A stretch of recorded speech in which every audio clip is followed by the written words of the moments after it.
하나님 아버지 감사합니다. 오늘도 귀한 화요 체프를 우리에게 허락하셔서 하나님의 그 창조의 영광과 구속의 영광을 우리가 바라보게 하시고 또 찬양하게 하시며 경배케 하시니 감사합니다. 그 가운데 드러난 그 하나님의 영광으로 말미암아 우리가 복을 받고 또 우리가 더욱더 거룩하게 지어져 감으로 인하여 감사를 드립니다. 이 시간 특별히 기도하옵기는 베트남 호치민에 이제 비전 트립을 떠난 우리 선교팀을 주님께서 눈동자처럼 지키시고 보호하여 주시옵소서. 그 가운데 계획한 모든 사역들을 완성하고 돌아오는 은혜를 덧입혀 주시옵소서. 이로 인하여 호치민 ESF가 더욱더 부흥되고 또한 우리 순천 여수 ESF도 학생회가 더욱더 든든하게 세워져 갈 수 있도록 은혜 베풀어 주시옵소서.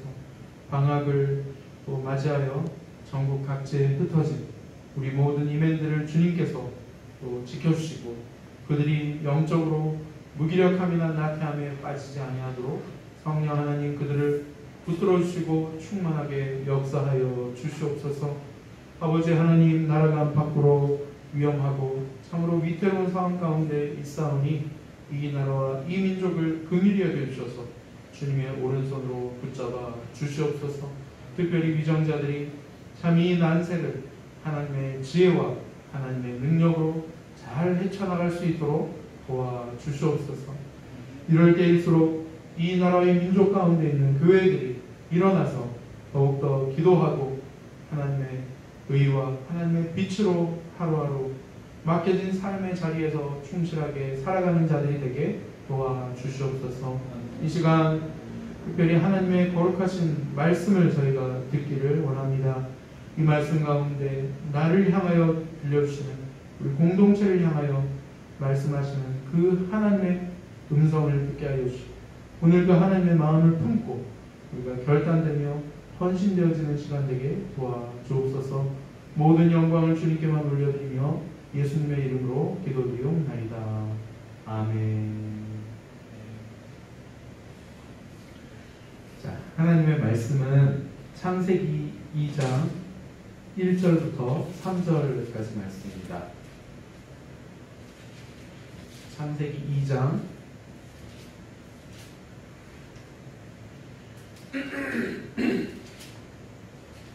1절부터 3절까지 말씀만 읽겠습니다. 원래 25절까지 말씀인데요.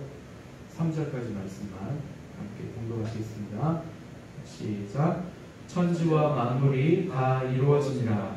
하나님이 그가 하시던 일을 일곱째 날에 마치시니 그가 하시던 모든 일을 그치고 일곱째 날에 안식하시니라.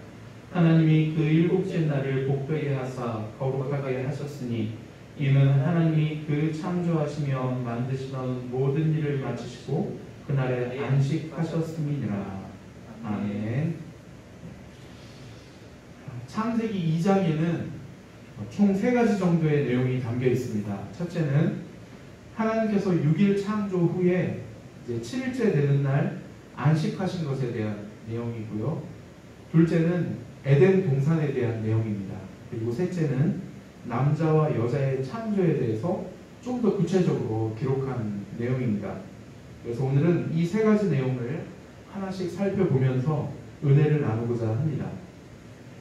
자, 첫째는 하나님은 안식일을 복되게 하시고 거룩하게 하셨습니다. 하나님은 안식일을 복되게 하시고 거룩하게 하셨습니다. 자, 1절부터 3절까지 말씀인데요. 1절 말씀을 보면 모세는 이렇게 기록합니다. 천지와 만물이 다 이루어지니라.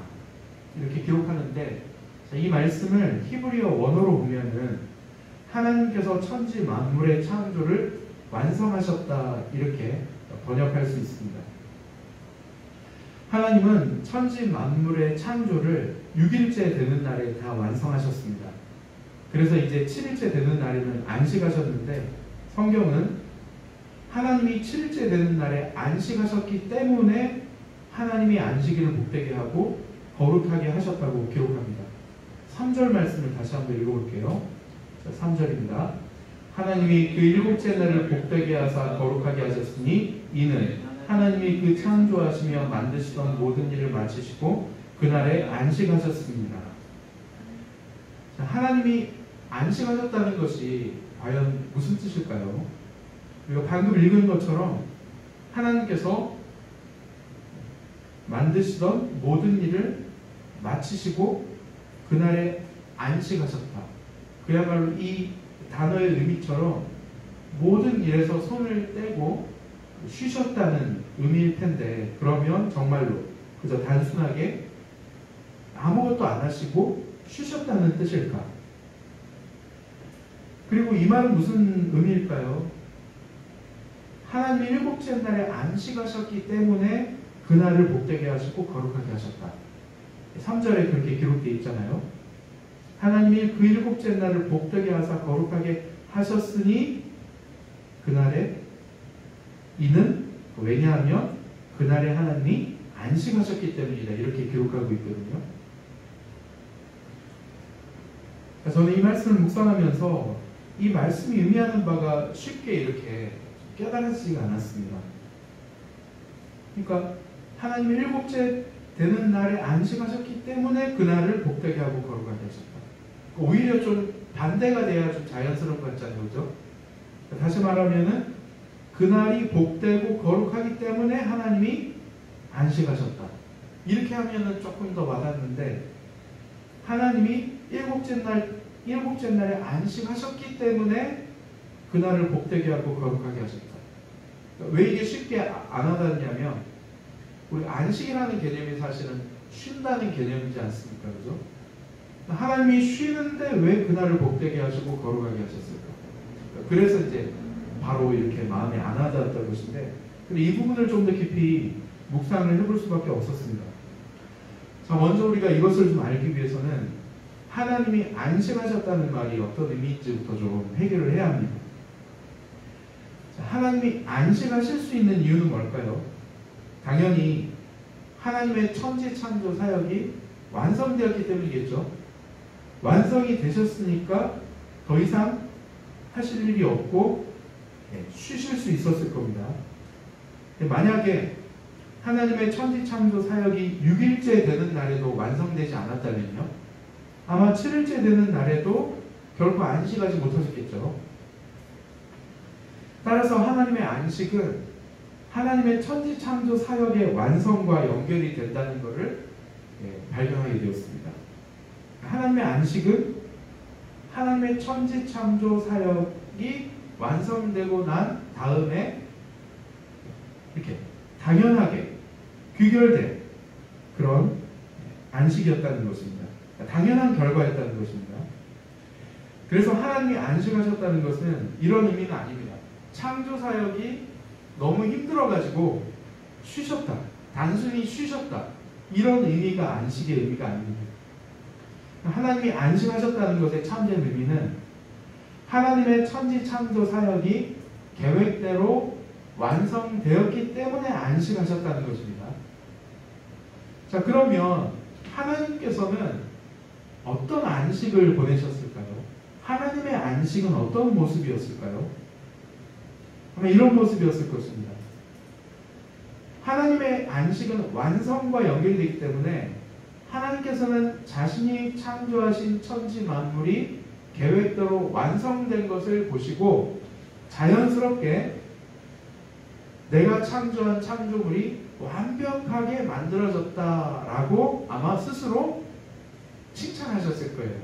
자화자찬하셨을 것 같아요. 그리고 본인이 만드신 이 천지 만물을 보시면서 이 천지 창조의 완성을 아마 축하하셨을 겁니다. 자축을 하셨을 거예요. 여기서 성경은 하나님이 이처럼 안식하셨기 때문에 하나님이 그날을 복되게 하고 거룩하게 하셨다 기록하고 있거든요. 이거 무슨 뜻일까요? 자, 하나님이 자신을 자화자찬을 하시고 창조의 완성을 자축을 하시면은 결과적으로 어떤 일이 벌어질까요? 예를 들어서 유한한 우리 인간이 하나님을 찬양하고 경배하면 어떤 일이 일어나죠? 그러니까 하나님을 찬양하고 경배하니까 자연스럽게 하나님께서 영광 받으시겠죠. 하나님의 영광이 드러나게 되겠죠. 자, 그렇다면 무한하신 하나님이 하나님 자신을 자화자찬하시고 자축하시면 어떤 일이 벌어질까요? 예, 하나님의 영광이 드러나는데 어느 정도로 충만하게 드러날까요? 아마 끝도 없이 충만하게 드러날 것입니다. 하나님의 영광이 끝도 없이 드러나게 될 거예요. 또 하나님의 이름이 끝도 없이 영광을 받으실 것입니다. 영화롭게 될 것입니다. 왜냐하면 무한하신 하나님이 스스로를 찬양하고 스스로를 축하하고 계시기 때문입니다. 그래서 안식일은 어느덧 하나님의 영광이 충만한 날이 될 것입니다. 그래서 하나님은 자연히 바로 그 안식일을 자신의 영광이 온 천지 만물 위에 무한하게 드러나는 바로 그날을 복된 날로, 거룩한 날로 지정하지 않을 수 없었을 것입니다.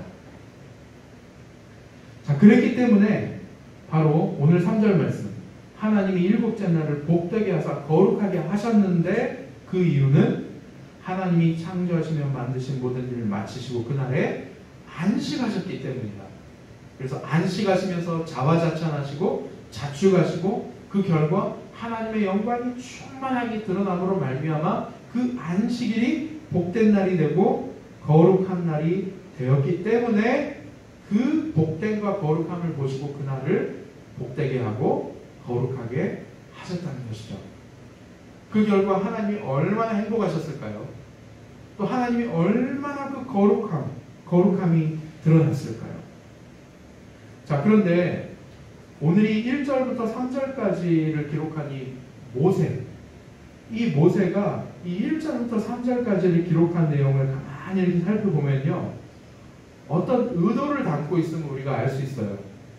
모세는 하나님의 창조에 있어서 7일째 되는 날의 의미를 하나님의 안식으로 말미암은 복되고 거룩한 날로 설명을 하면서 이제 은근히 이 기사를 읽게 될 이스라엘 백성들에게 그들이 앞으로 준수하게 될 이 안식일의 의미에 대해서 암시를 주고 있습니다. 암시를.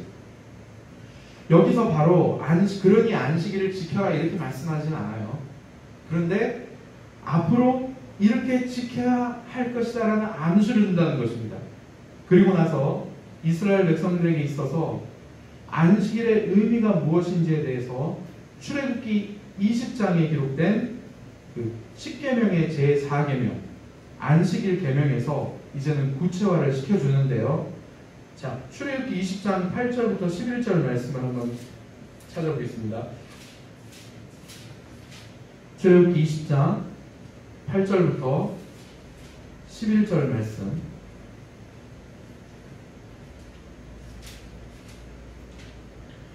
자, 함께 읽겠습니다. 안식일을 기억하여 거룩하게 지키라. 엿새 동안은 힘써 내 모든 일을 행할 것이나 일곱째 날은 내 하나님 여호와의 안식일인즉 너나 내 아들이나 내 딸이나 내 남종이나 내 여종이나 내 가축이나 내 문 안에 머무는 객이라도 아무 일도 하지 말라. 이는 엿새 동안에 나 여호와가 하늘과 땅과 바다와 그 가운데 모든 것을 만들고 일곱째 날에 쉬었습니다. 그러므로 나 여호와가 안식일을 복되게 하여 그날을 거룩하게 하였느니라. 아멘. 자, 근데 이 말씀을 보니까 하나님은 안식일에 충만하게 드러난 하나님의 영광을 또 그로 인한 복과 거룩을 자신만 누리기를 원치 않으셨다는 것을 알 수 있어요. 그 누구보다도 하나님께서 창조하신 하나님의 백성들이 이 안식일에 드러난 하나님의 영광에 동참하기를 원하셨습니다. 그래서 복과 거룩을 누리게 되기를 원하셨습니다. 그래서 하나님께서 7일째 되는 날 안식하신 것처럼 동일하게 하나님의 백성들도 7일째에는 안식하시기를 바라셨고요. 그 안식일에 하나님께서 자화자찬하시고 자축하신 것처럼 동일하게 하나님의 백성들도 하나님을 찬양하고 송축하기를 바라셨습니다. 그러면 하나님과 더불어서 안식일의 복과 거룩을 하나님의 백성들도 누릴 수 있기 때문입니다. 자, 여기까지 말씀을 한번 적용을 해보겠습니다. 우리에게. 자, 구약의 안식일은 신약에 와서는 주일로 지켜지고 있다는 것은 다 알고 계시죠? 자, 그렇다면 과연 우리 상호 간사님에게, 원래 여러분에게 해야 되는데 1대1로 예배를 드리고 있기 때문에 방학이어서, 자, 과연 상호 간사님에게 주일은 어떤 날입니까? 하나님의 자화자찬과 자축에 동참해서 하나님을 진심으로 찬양하고 송축하고 계십니까? 아니면 그저 주일 성수가 하나의 습관적인 종교 행위로 전락해버리진 않았나요? 우리 사호 간사님에게 주일은 진정 하나님의 영광을 충만하게 보고 누리는 행복하고 거룩한 날인가요? 아니면 사역적인 부담감만 잔뜩 안고 가서 피곤함만 잔뜩 안고 돌아오는 행복한 날이 아니라 불행한 날. 그래서 거룩하게 돼서 와야 하는데 오히려 갔다 오면은 긴장이 풀어지고 방종으로 흐르는 그런 날은 아닌가요? 근데 이 사실을 기억하시길 바랍니다. 하나님은 안식일을 복되게 하시고 거룩하게 하셨습니다. 다른 말로 하면은 하나님은 주일을 복되게 하고 거룩하게 하신 줄 믿으시기를 바랍니다. 근데 주일 때문에 우리는 정말 행복해야 합니다. 또 주일 때문에 우리는 거룩해져야 합니다. 그럼 어떻게 하면 될까요? 이 주일에 단순히 예배 한번 참여했다고 해서 안식이 되는 게 결코 아닙니다. 그리고 주일에 어떤 사역을 감당한다고 해서 그것이 또 안식이다라는 것을 보장해 주는 것이 결코 아니에요.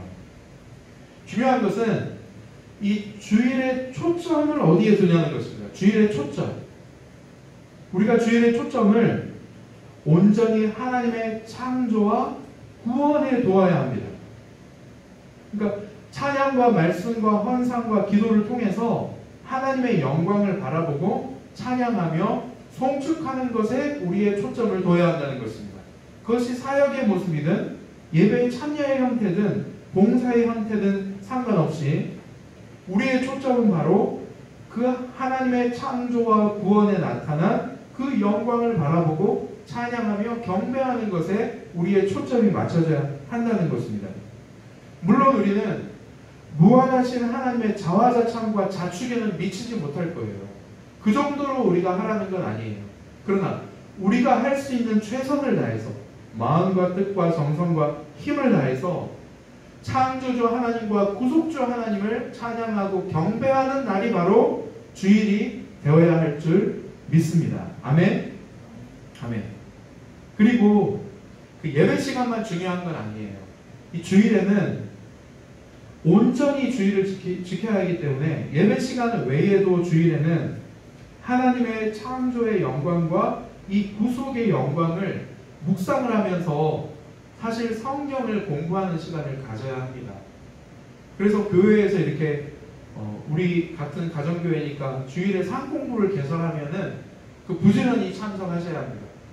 그러니까 예배 드렸는데 피곤해서 나 집에 갈래 이러면은 그 온전한 주일 성수가 아닌 것입니다.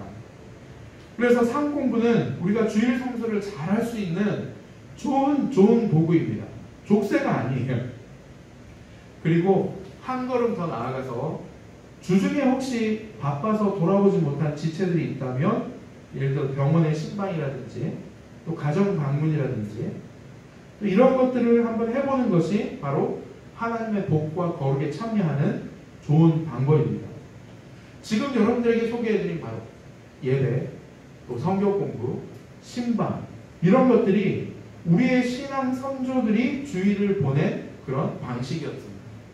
아주 좋은 전통입니다. 우리 사원 간사님에게 또 저에게 주일은 어떤 날입니까? 한번 오늘 2장 1절부터 3절까지 기록된 하나님의 안식과 오늘 우리의 안식을 한번 비교해 봅시다. 하나님의 자화자찬과 우리의 찬양을 한번 비교해 보세요. 하나님께서 오늘 주일에 하나님이 이루신 창조와 구속의 역사로 인해서 열심히 하나님을 지금 자화자찬하고 자축하고 계시는데 주일에 정작 하나님의 자녀들인 우리는 하나님을 찬양하는 데 소극적이고 또 무관심하고 또 예배가 끝나기만을 기다리면서 끝나자마자 오로지 휴식하고 즐기는 데만 열을 올리고 있는 것은 아닌지 우리 자신을 한번 돌아봐야 할 것입니다. 바라기는 혹시 우리 사무관사님과 저에게 주일 성수가 혹시 무너져 있다면 우리 한번 다시 마음을 좀 다잡으십시오. 그리고 마음과 뜻과 힘과 정성을 다해서 창조주 하나님과 구속주 하나님을 찬양하고 경배하시기를 바랍니다. 그리고 주일을 그저 쉬는 날, 즐기는 날로 보내고 있었다면 회개하고 이제 우리 교회는 9월부터 시작되고 우리 사무관사님 교회는 언제부터 시작될지 모르겠지만 개설될 사항공부에 주일에 개설되는 사항공부에 한번 열심히 참여해 보시기를 바랍니다. 더 나아가서 내가 섬기는 양떼들을 한번 돌아볼 수 있는 그 경지까지 한번 나아가는 그런 주일 성수가 회복되시기를 간절히 바랍니다. 이렇게 할 때 주일에 충만하게 드러나고 있는 하나님의 영광을 볼 수 있게 될 것입니다. 그리고 그 영광을 우리가 보고 그 영광을 우리가 드높이면은 우리가 그 안에서 자연스럽게 복을 누리게 될 거예요. 굉장한 행복을 누리게 될 것입니다. 그러면서 자연스럽게 우리는 거룩하게 변해가는 우리를 보게 될 것입니다. 이렇게 하나님은 주일을 복되게 하시고 거룩하게 하신 줄 믿고 그 복과 거룩을 체험하시기를 주님의 이름으로 간절히 축복합니다. 아멘.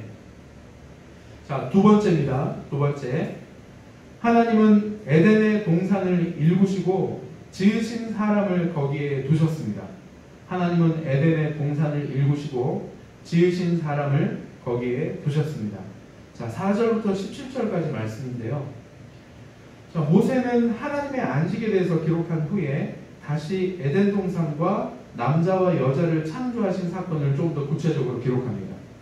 하나님께서 천지를 창조하실 때 하나님은 아직 땅에 비를 내리지 않으셨습니다. 그리고 땅을 경작할 사람도 아직 만드시기 전입니다. 그래서 땅과 들에는 나무가 없었고요. 풀 한 포기도 나지 않았습니다. 땅에서 물이 솟아서 온 땅을 적시고 있을 뿐이었습니다. 자, 이때 드디어 하나님께서 땅의 흙으로 아담을 지으시고 그 코에 생기를 불어넣자 아담이 생명체가 되었습니다. 자, 그런데 문제는 이 아담이 마땅히 살 만한 곳이 없었다는 거예요. 그래서 하나님께서 친히 동쪽에 있는 에덴에 동산을 일구셨습니다. 그리고 아담을 거기에 두셨습니다. 자, 2장 8절 말씀을 함께 읽겠습니다. 창세기 2장 8절.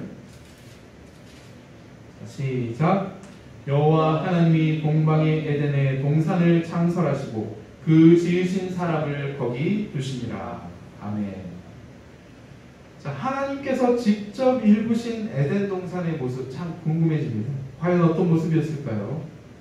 자, 오늘 말씀해 보니까 하나님은 아담의 삶의 질을 굉장히 고려해 주신 것 같아요. 그래서 먼저 보기에 아름다운 나무들로 동산을 꾸미셨습니다. 이런 점에서 우리 주님이 바로 이 대고 사역의 원조이십니다. 주님. 네.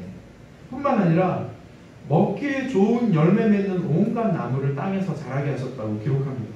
한마디로 아담이 먹을 걱정, 먹거리 걱정을 없애주신 것입니다. 얼마나 큰 은혜입니까? 더 나아가 동산 중앙에 생명나무와 선악을 알게 하는 나무를 주셔서 아담의 신앙생활을 도와주셨습니다. 그리고 모세는 특히 에덴 동산의 묘사에 있어서 5개의 강을 설명하거든요. 자, 적지 않은 분량을 할애하는데, 자, 첫 번째 강은 에덴에서 발원하여 에덴 동산을 흠뻑 적시는 강이에요. 자, 이 강 이름은 성경에 안 나와 있는데 편의상 에덴강이라고 한번 해봅시다. 에덴강. 그리고 이 에덴강에서 지류가 4개가 뻗어나와요. 첫째는 비송강, 둘째 기온강, 셋째 티그리스강, 넷째 유프라테스 강입니다. 그러니까 얼마나 에덴강이 이 수원지, 발원지로서 얼마나 그 샘솟는 물의 힘이 컸는지를 알 수 있어요. 그러니까 에덴 동산이 얼마나 비옥한 땅인지를 보여주는 것입니다. 혹시 40대에게 가장 인기 좋은 TV 프로그램 뭔지 아세요? 나는 자연인이다. 혹시 보신 적 있습니까? 네. 이 나는 자연이다에 나오는 주인공들을 보면서 얼마나 많은 이 사람들이 이 사회생활과 직장생활에 찌든 사람들이 대리만족을 얻는지 몰라요. 그런데 아담에 비하면 그들은 아무것도 아니에요. 이 주인공들은. 아담은 매일 수려한 경치를 보면서 최고의 건강식으로 세끼 밥상을 차려 먹고 거기다가 이 에덴강의 시원한 물에 언제든지 그 피곤한 몸을 담그면서 힐링을 즐깁니다. 그러면서도 생명나무와 선악을 알게 하는 나무를 보면서 하나님과 깊은 영적 교제를 누리면서 살아가는, 그야말로 이 지상 낙원을 하나님으로부터 제공받은 거예요. 여러분, 이것이 당신의 자녀들을 향한 부모의 마음이 아닐까요? 하나님은 당신의 자녀인 아담이 살기에 가장 좋은 에덴 동산을 직접 일구어서 거기에 아담을 두셨습니다. 자, 비록 아담과 하와가 자기 사명을 다하지 못해서 에덴 동산에서 쫓겨났지만 하나님은 당신의 자녀들에게 새 에덴을 약속하셨어요. 새 에덴을.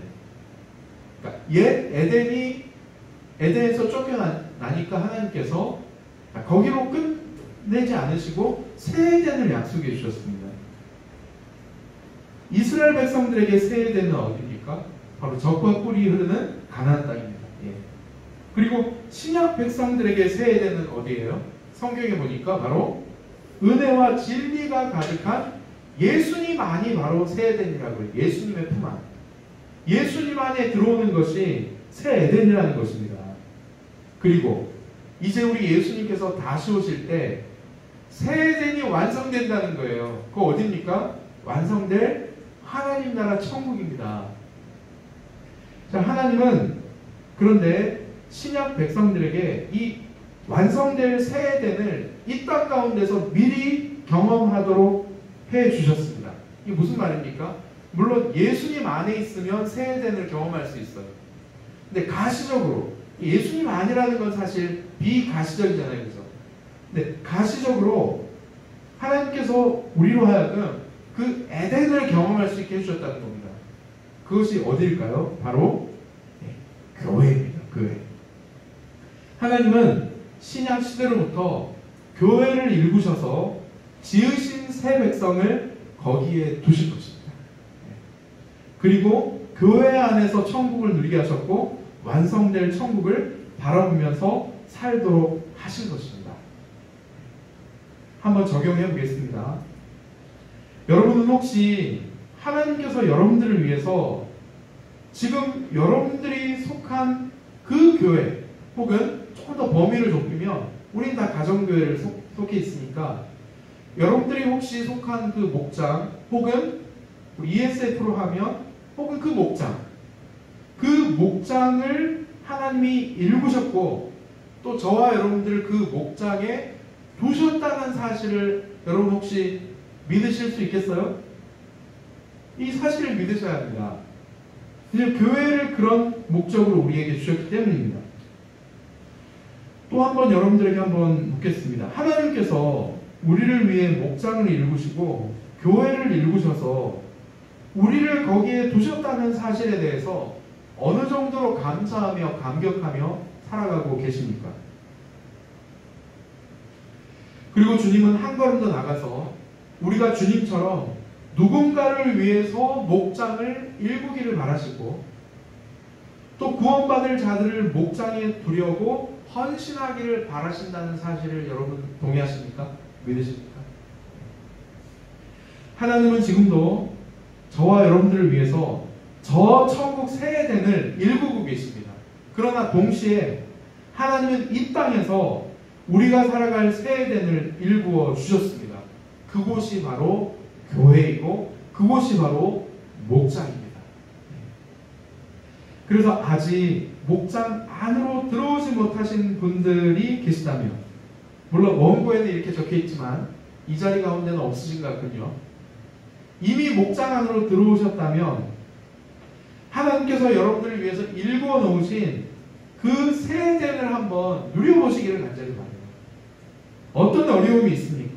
그 새 에덴의 기쁨을, 그 목장 안에서의 그 에덴의 풍요함을 누리는 데 있어서 장애물이 무엇입니까? 그것을 붙들고 한번 하나님께 기도해 보시기를 바랍니다. 하나님께서는 우리를 위해서 에덴 동산을 일구시고 우리를 거기에 두기를 원하시고 계시기 때문입니다. 여러분, 에덴 동산의 본질이 어디에 있을까요?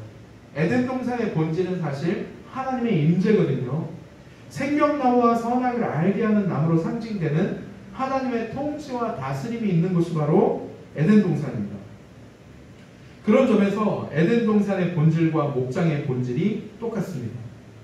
그럼 목장 모임의 최고 가치가 무엇인 것 같아요? 어떤 사람들은 VIP 초청에 있다, 또 어떤 사람은 교제에 있다 그러지만 이 목장 모임의 최고 가치는 바로 하나님의 임재거든요. 하나님의 임재. 그럼 목장에는 예배가 있죠. 또 하나님 말씀이 있죠. 또 잘 정돈된 환경이 있죠. 또 나눠 먹을 음식이 있죠. 또 피곤하고 지친 마음을 담글 그 은혜의 강물이 있습니다. 그래서 목장이야말로 하나님께서 저와 여러분들을 위해서 일구어 주신 에덴 동산이라는 사실을 좀 받아들이셨으면 좋겠어요.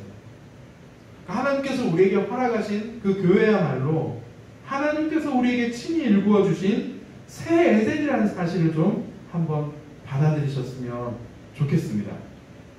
그리고 더 나아가서 우리도 주가 속한 목장의 목자 목녀님을 도와서 혹은 우리가 속한 그 교회에 이제는 사역자들을 도와서 이제 또 다른 VIP를 위해서 목장을 잘 일구어 가시기를 간절히 바래요. 그리고 VIP를 또 안 믿는 이들을 그 목장에 두시는 저와 여러분들이 다 되시기를 주님의 이름으로 간절히 축복합니다. 네. 자, 이제 마지막 세 번째입니다. 오늘 본문을 통해서 우리가 한번 살펴보고자 하는 세 번째는 남자는 아내와 결합하여 한 몸을 이루어야 합니다. 남자는 아내와 결합하여 한 몸을 이루어야 합니다. 자, 18절부터 25절인데요. 하나님은 아담이 혼자 사는 것을 좋지 않게 보셨어요. 그래서 아담에게 알맞은 짝을 내가 만들어주겠다라고 약속하셨습니다. 직접 육성으로. 그래, 아담은 하나님이 지으신 모든 짐승과 새들에게 이름을 붙여주면서 자기에게 부여된 다스리고 정복하는 사명을 굉장히 잘 감당하고 있었습니다. 그런데 한 가지 부족한 것이 있었어요. 그것이 뭡니까? 바로 뭐가 없는 거? 짝이 없는 거예요, 아담에게.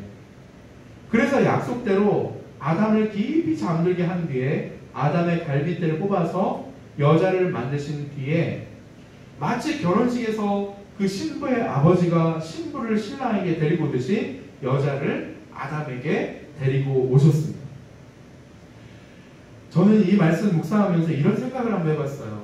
아담이 하나님께서 돕는 사람, 즉 짝을 만들어주겠다고 하나님으로부터 약속을 받았을 때 얼마나 궁금했을까?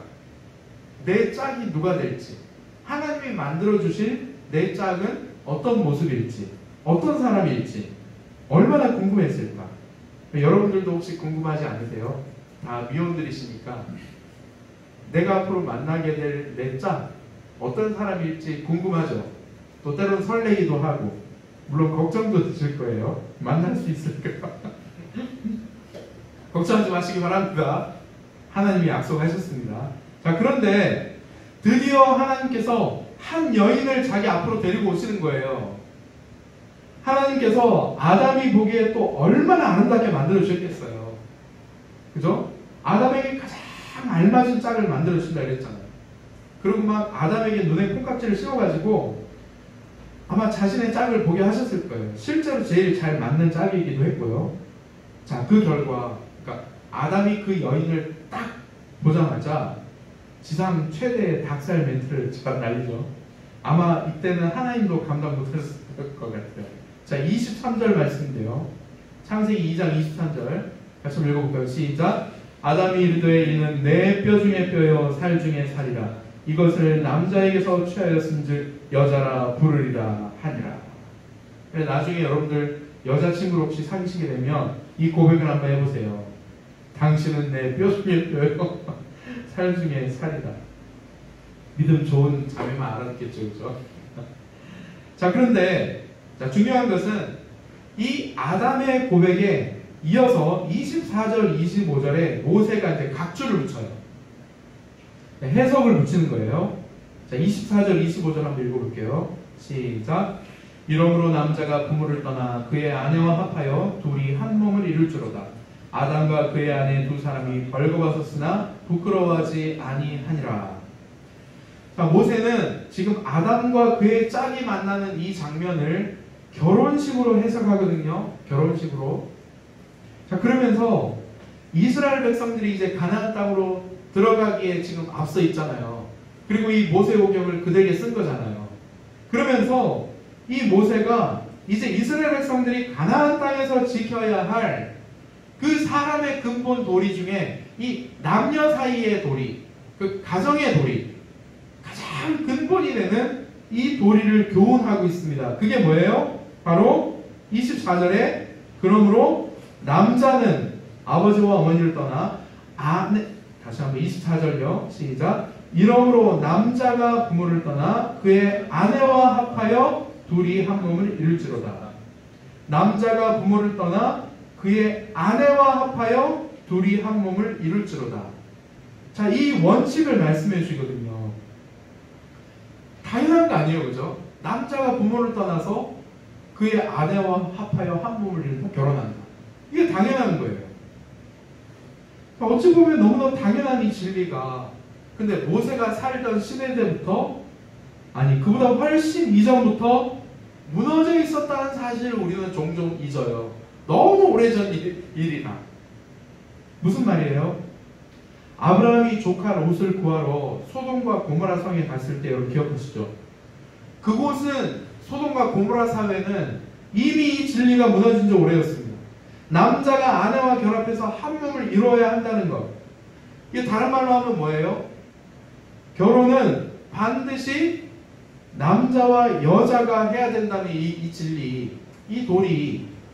또 더 나아가서 남녀의 성관계는 반드시 어디 안에서만 허락된다.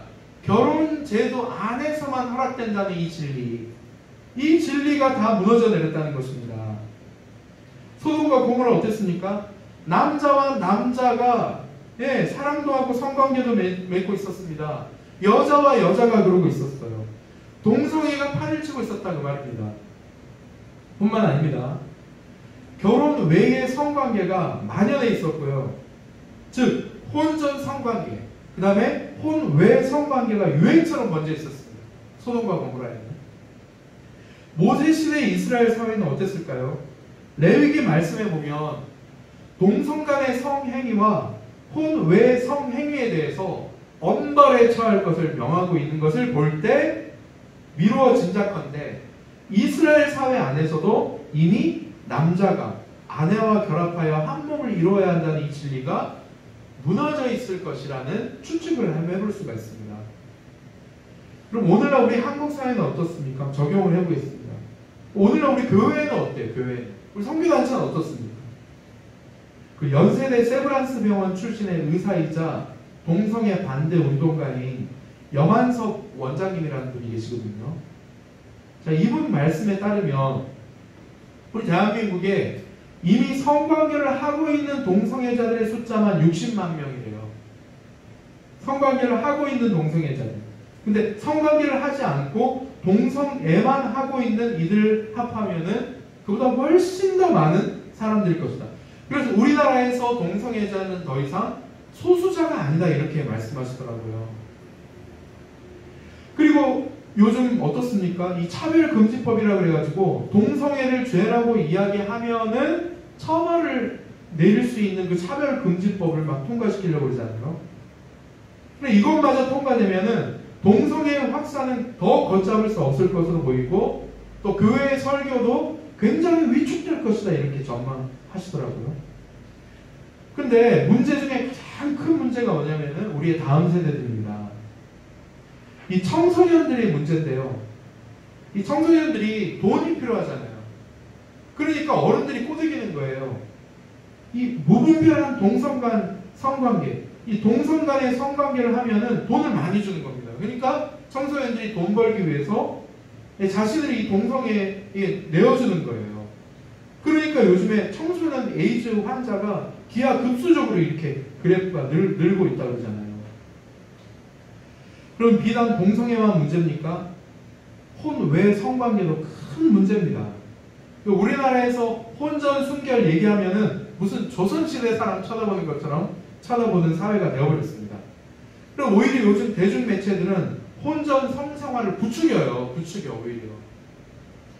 그래 그것에 영향을 받아서인지 요즘 교회 다니는 청소년들이나 청년들도 이 혼전 순결에 대한 개념이 세상 사람들과 별반 차이도 없고 실제로 혼전 순결을 이룬 그 비율이 세상 청소년 청년들과 그 비율에 있어서 별반 차이가 나지 않는다는 이 교계 자체 내 설문조사가 있을 정도예요. 그리고 혼외 성관계 어떻습니까? 어른들. 이 간통죄가 폐지가 돼가지고 얼마나 이제 관대해졌는지 몰라요. 그러니까 사랑이라는 이름으로 다 이제는 허용이 되는 시대가 되어버린 것입니다. 그래서 남편과 아내 외에 애인 한두 사람 정도 있는 것에 대해서 쉬쉬하는 분위기에 쉬쉬하는 분위기, 유행처럼 그것이 번지고 있다는 것입니다. 여러분 이런 세상의 유행, 이 대세를 이제 어떻게 해야 되겠습니까? 이 대세가 그러니까 유행이 그러니까 우리 교회도 우리 따라가야 될까요? 절대로 그러면 안 되죠. 이 세상은 휴머니즘, 이 인본주의라는 아주 그럴싸한 포장지로 이제 사람들을 유혹하고 있습니다. 그래도 교회는 끝까지 하나님 중심, 말씀 중심을 지켜야 할 줄 믿습니다.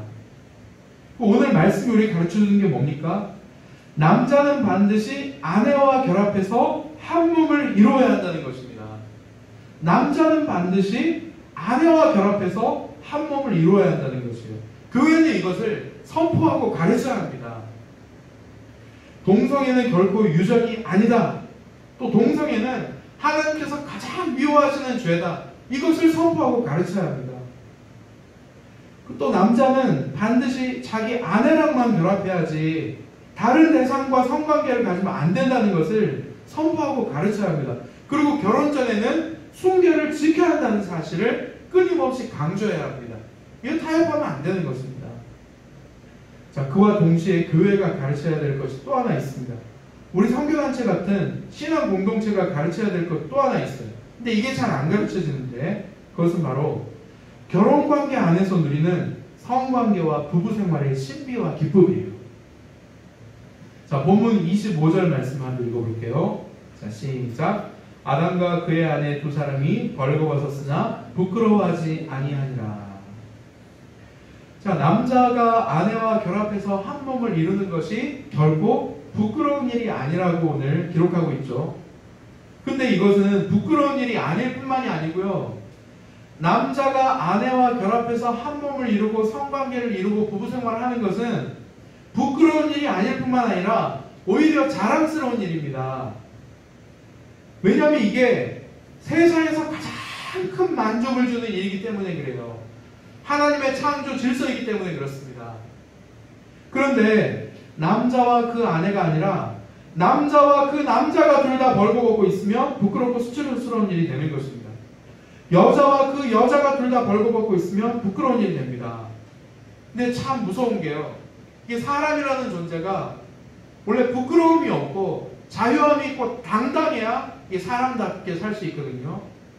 근데 사람들이 자꾸 이 부끄럽고 수치스러움의 자신을 내어주고 부끄러움과 수치심이 자꾸 쌓이다 보니까 사람이 제정신을 잃어버리는 것입니다. 그리고 실제로 동성애자들 가운데 우울증으로 인해서 자살하는 사람들이 그렇게 많다고 그러잖아요. 실제로. 그럼 그뿐만이 아니에요. 남자와 그 아내가 아니라 남자와 다른 아내, 혹은 남자와 아내가 아니라 다른 여자가 둘 다 벗고 있으면 부끄럽고 수치스러운 일이죠.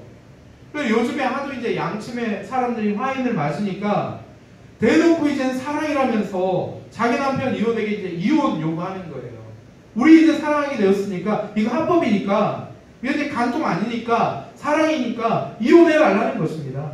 오히려 큰 소리를 쳐요, 그런 사람들이. 근데 이런 이 양심 없는 사람들 말고 양심 있는 사람이면 이것 때문에 평생 죄책감에 시달리면서 살 거예요. 여러분 기억하시기 바랍니다. 결혼해서 남자와 그 아내가 둘 다 벌거벗고 있으면 결코 부끄럽지 않아요. 이 자리에 우리 다 미혼들 계시니까 제가 한번 경험적으로 체험적으로 한번 말씀드릴게요. 오히려 서로가 하나 되면 하나 될수록 스킨십이 깊어지면 깊어질수록 그 사랑은 깊어져만 가요. 예수님께서 교회를 어떻게 사랑하셨습니까? 십자가에 자신을 내어주시기까지 생명을 다해서 사랑했죠. 그래, 남편들도 아내를 그렇게 사랑하라고 성경은 가르쳐요. 또 교회는 어떻습니까? 교회는 예수님께 어떻게 해야 합니까? 예수님께서 생명 다해서 우리에게 해주셨던 것처럼 우리도 생명을 바쳐서 예수님께 순종하고 예수님께 헌신하듯이 아내가 남편에게 그렇게 순종하라고 가르쳐요. 그러면서 남편은 아내를 사랑하고 아내는 남편에게 순종하면서 서로 사랑하고 성관계를 맺으면 맺을수록 이 세상 어떤 것으로도 줄 수 없는 신비한 일체감을 경험하게 된다는 거예요. 이 세상 어떤 것으로도 줄 수 없는 만족감을 경험하게 된다는 것이에요. 근데 그것은 비단 그 만족감으로 끝나지 않아요. 그것이 커지면 커질수록 신비합니다. 하나님의 은혜와 사랑을 경험하는 또 다른 통로가 된다는 것입니다. 희한하죠? 부부관계를 통해서 하나님의 은혜와 사랑이 경험이 된다는 것입니다. 뿐만 아니에요. 부부관계가 좋으면 좋을수록, 부부 금실이 좋으면 좋을수록 이제 가정 외부에서 이제 살아갈 때 사명을 감당하는 최고의 원동력이 어디서 나오냐면 바로 부부의 성관계에서 나오는 거예요. 성관계에서. 이런 부부관계 안에서 사람은 참된 자유와 평안을 누리게 되는 것입니다. 우리가 적용해 볼게요. 여러분 혹시 이제 이 자리에는 결혼한 분은 안 계시지만 원고대로 한번 말씀드려 볼게요. 혹시 아내 아닌 다른 사람과 남편 아닌 다른 사람과 성관계를 맺고 있지 않습니까? 회개하고 주님 품으로 혹시 유튜브를 보고 계시는 분들 가운데 혹시 이런 분들이 있으면 여러분 회개하시길 바랍니다. 주님 품으로 돌아오셔야 합니다. 그리고 남편과 아내의 품으로 다시 돌아가시기를 바랍니다. 혹시 결혼 전에 순결을 지키지 못하고 이성 친구와 성관계를 맺고 있지는 않습니까? 양심이 더 무뎌지기 전에 회개하고 주님 품으로 돌아와서 죄사함을 받고 다시 순결을 회복하시기를 바랍니다. 여러분 내년에 총선이 있습니다. 국회의원 선거가 있는데 정치인들이 표를 얻기 위해서 다양한 이슈들에 대해서 이제 입장을 정해야 하는 시즌이 돌아옵니다. 자, 그들이 입장을 분명하게 정해서 그래서 표가 갈리는 그런 핫 이슈 중에 하나가 바로 이 동성애 이슈일 것이라는 전망이 있습니다. 여러분들에게 한번 묻고 싶습니다. 동성애에 대한 여러분들의 입장은 어떻습니까? 혹시 오늘날 유행을 따르고 있지는 않나요? 혹은 이 자리에 혹은 이 유튜브를 보고 계신 분들 가운데 동성애를 하고 계시는 분들 혹시 계시지 않습니까? 그리고 여러분들이 속한 교회의 입장은 어때요? 동성애자들을 향한 교회의 입장 혹은 목장의 입장. 만일 VIP가 동성애자일 때 어떻게 섬겨할지에 관한 입장이 정리되어 있습니까? 성경의 입장은 이렇습니다. 동성애는 죄라고 분명하게 이야기해 주는 것입니다. 그것이 그들을 향한 하나님의 최고의 사랑이기 때문입니다. 왜냐하면 하나님께서 성경을 통해서 동성애가 죄라고 분명하게 말씀하고 있기 때문입니다. 동시에 그들이 동성애를 포기하고 하나님 품으로 돌아올 수 있도록 우리는 그들을 섬겨줘야 합니다. 그래서 우리는 입장을 분명하게 해야 할 것입니다. 남자는 아내와 결합하여 한 몸을 이루는 것이다. 이런 입장을 분명히 하시길 바랍니다. 그래서 이 자리에 계시는 우리 미혼분들 결혼 전에 내가 순결하리라 결단하시기를 바랍니다. 또 결혼하신 분들 저를 포함해서 혼외 순결을 결단하시기를 바래요. 내 아내라면 내 아내 말고는 내 남편 말고는 절대로 성관계를 맺지 않겠다 결단하시기를 바랍니다. 그리고 다음 세대와 한국 교회를 무너뜨리는 동성애라는 죄에 대한 분명한 입장을 정하되 동성애자들이 자들까지도 품을 수 있는 목장과 교회가 되어서 치유와 회복의 통로로 쓰임받는 저와 여러분들이 다 되시기를 주님의 이름으로 축복합니다. 기도하겠습니다. 하나님 아버지, 주일을 복되게 행복하게 보내게 하시고, 또한 에덴 동산 같은 목장을 일구어서 믿지 않는 VIP들을 그곳에 두게 하시며, 또한 남자가 아내와 결합하는 성경적 순결이 우리 가운데 회복되게 도와 주시옵소서. 예수님의 이름으로 기도드리옵나이다. 아멘. 자, 이 시간 우리 찬양하고 잠시 기도하는 시간을 갖겠습니다. 정결한 마음 주시옵소서. 그 테이블 위에 악보가 있습니다. 정결한 마음 주시옵소서. 함께 찬양하고 기도하겠습니다. 정결한 마음 주시옵소서. 정결한 마음 주시옵소서. 오 주님, 정직한 영을 새롭게, 정직한 영을 새롭게 하소서. 다시 한번 정결한 마음 주시옵소서. 정결한 마음 주시옵소서. 오 주님, 정직한 영을 새롭게 하소서. 나를 주님 앞에서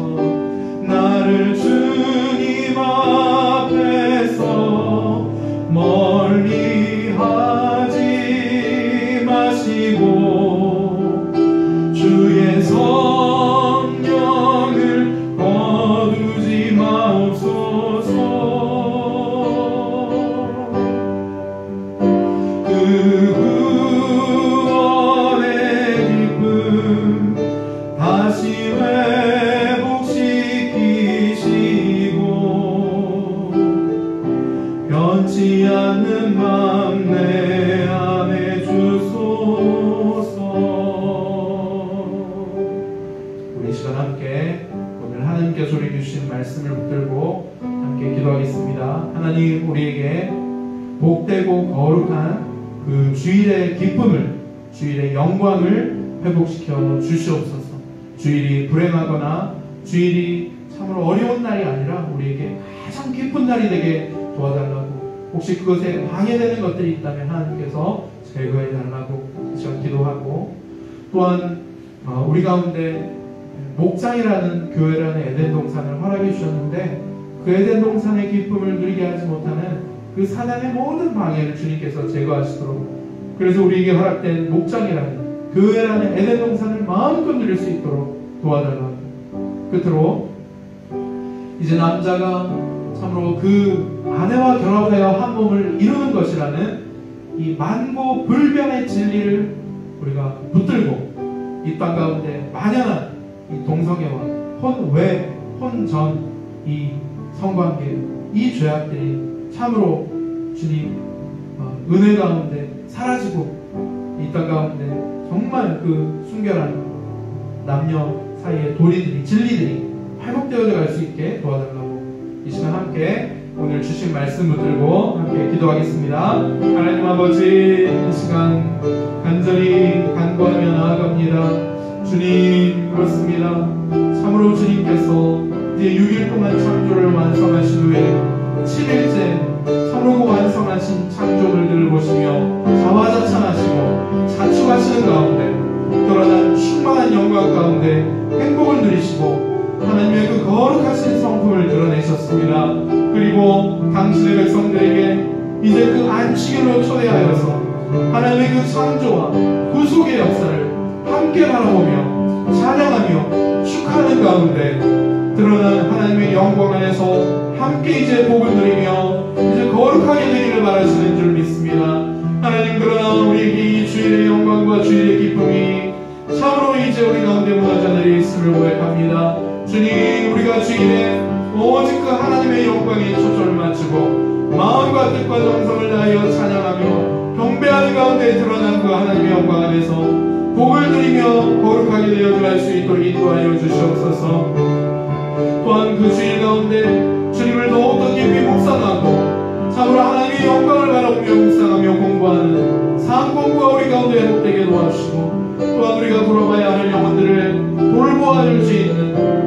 말미암아 우리가 주일에 그 행복과 거룩함을 누리는 그 주일이 회복되게 도와주시기를 간절히 원합니다.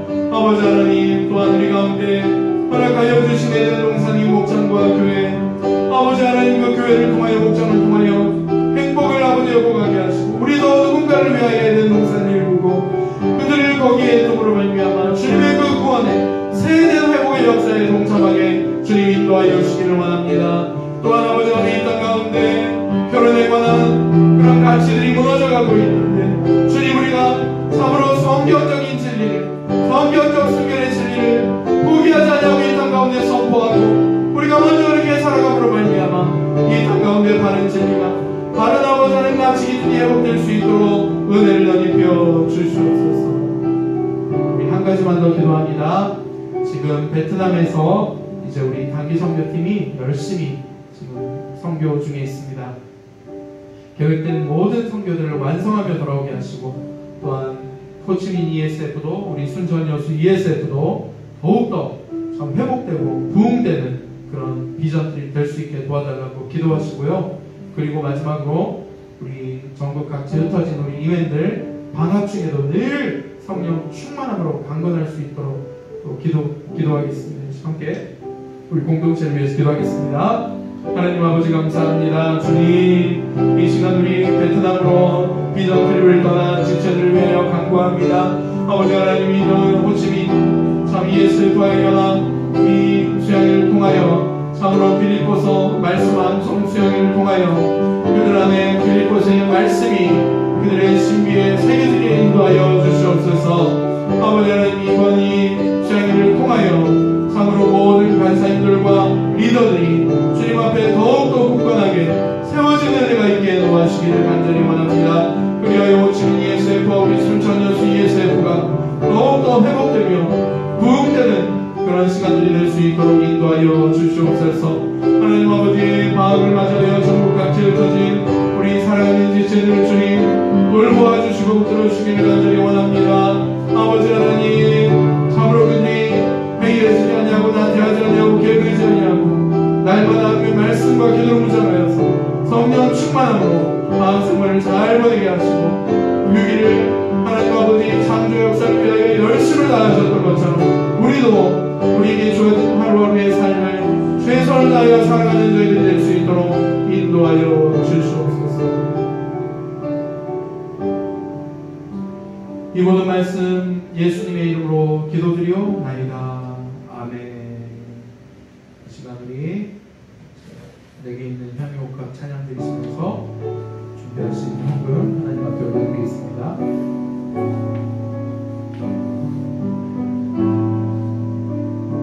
3절입니다.